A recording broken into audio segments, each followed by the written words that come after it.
এটা কি mobile phone. এটা আমি যে ফোন করো না করো এটা হল মোবাইল ফোন। এটা কি রেডিও। এটা কিন্তু বর্তমান আমার ঘরে ঘরে নাই, আগত কিন্তু আছিল না নাই।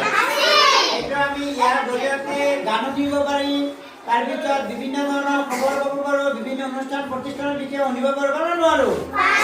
আৰু এটা প্ৰিন্টাৰ। এটা আমি যে জেৰক্স কৰা বুলি যে কওঁ হয় নহয়, এটা জেৰক্স মেচিন। এটা ইয়াত জেৰক্স কৰা প্ৰিন্টাৰ মানে ইয়াৰ পৰা কিবা প্ৰিন্ট কৰি আমি ওলাব পাৰো, প্ৰিন্ট কৰি ওলাব পাৰো যিকোনো বস্তু। ইয়াত কম্পিউটাৰৰ লগত সংযোগ কৰিলে কম্পিউটাৰত দিয়া তথ্যখিনি কি কৰিব পাৰো, আমি ইয়াৰ জৰিয়তে উলিয়াব পাৰো।